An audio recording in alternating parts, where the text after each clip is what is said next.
السلام علیکم، Asia 41 news کے ساتھ میں ہوں آپ کی میزبان مطربہ یوسف۔ خبر شامل کرتے ہیں جھنگ سے۔ ہمارے رپورٹر رانا شاہد کے مطابق ڈپٹی کمشنر شاہد عباس جوئیہ کی ہدایت پر اسسٹنٹ کمشنر احمد سیال نیاز احمد مغل نے اسسٹنٹ ڈائریکٹر ماحولیات نیاز خان کے ہمراہ مختلف مقامات پر زگ زیگ ٹیکنالوجی کے بغیر چلانے والے بھٹا جات مالکان اور فصلوں کی باقیات کو جلانے والوں کے خلاف 3,70,000 روپے کے جرمانے اور 9 افراد کے خلاف مقدمات درج کروائے۔ ایسی نیاز احمد مغل نے اس موقع پر گفتگو کرتے ہوئے کہا کہ انسداد سموگ کے حوالے سے ترجیحی بنیادوں پر اقدامات اٹھائے جا رہے ہیں۔ سموگ کی صورتحال کو کنٹرول کرنے کے لیے بھٹوں اور انڈسٹریز کی چیکنگ کا سلسلہ جاری رکھا جائے گا۔ انہوں نے کہا کہ دھواں چھوڑ کر ماحول کو آلودہ کرنے والوں کے خلاف کارروائیاں بھی عمل میں لائی جا رہی ہیں۔ اس کے ساتھ ساتھ ایک اور خبر شامل کرتے ہیں جھنگ سے۔ ہمارے رپورٹر رانا شاہد کے مطابق ایڈیشنل ڈپٹی کمشنر جنرل عقیق اکرم نے ڈسٹرکٹ اینٹی بیگری کمیٹی کے خصوصی اجلاس کی صدارت کرتے ہوئے کمیٹی کے اراکین کو ہدایات جاری کی ہیں کہ وہ منظم حکمت عملی پر عمل پیرا ہو کر پیشہ ور بھکاریوں کے نیٹ ورک کا خاتمہ یقینی بنائیں۔ اس ضمن میں انسداد گداگری مہم کے تسلسل سے جاری رکھنا ہوگی۔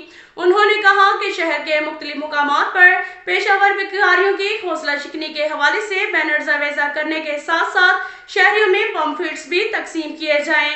پروفیشنل بھکاریوں کا قلعہ کما کرنا اولین ترجیحات ہیں۔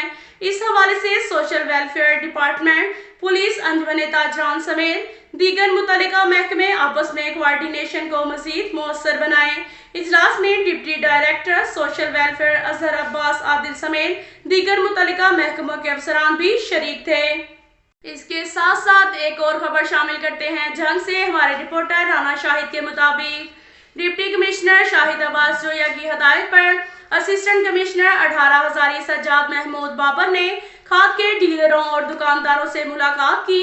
انہوں نے کھاد کے ڈیلرز اور دکانداروں کو ہدایات جاری کی ہیں کہ وہ کھاد عام مارکیٹ میں حکومت کے مقرر کردہ نرخوں پر فروخت کو یقینی بنائیں اور دکانوں پر گورنمنٹ ریٹس کے مطابق کھاد سیل کرنے کے لیے بینرز اور پینافلیکسز آویزاں کریں تاکہ کسانوں کو گندم اور دیگر فصلوں کی کاشت کے لیے وافر مقدار میں کھاد دستیاب ہو سکے۔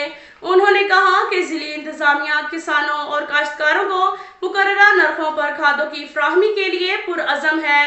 کھاد ڈیلرز مارکیٹ میں کھاد کی قلت پیدا نہ ہونے دیں اور بلا تعطل کھاد کی سپلائی جاری رہنی چاہیے۔ بصورت دیگر کھاد ذخیرہ کرنے، بلیک مارکیٹنگ اور زائد قیمتوں پر فروخت کرنے والوں کے خلاف سخت ایکشن لیا جائے گا۔ انہوں نے مزید کہا کہ تحصیل 18 ہزاری میں کسانوں اور کاشتکاروں کی شکایات اور مسائل کے فوری ازالے کے لیے فرٹیلائزر کنٹرول روم فعال ہے، جہاں پر ان کی شکایات کو رجسٹر کر کے فوری کارروائی عمل میں لائی جا رہی ہے۔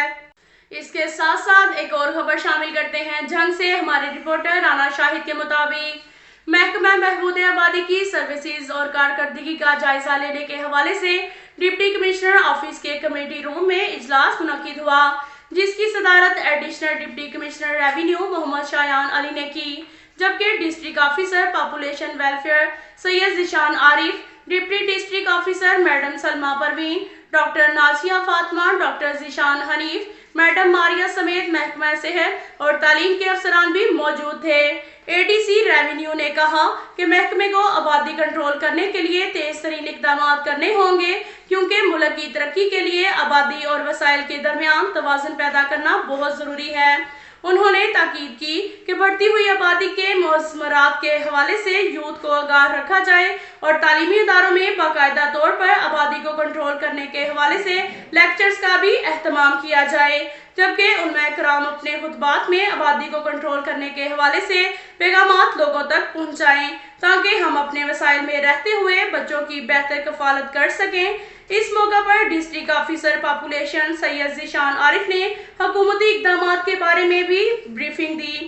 محکمہ نے سروسز اور کارکردگی کے بارے میں تفصیلی آگاہ کیا گیا۔ اب تک کے لیے اتنا ہی کافی ہے۔ ملتے ہیں اگلے بلیٹن میں، ہمارے ساتھ رہیے گا۔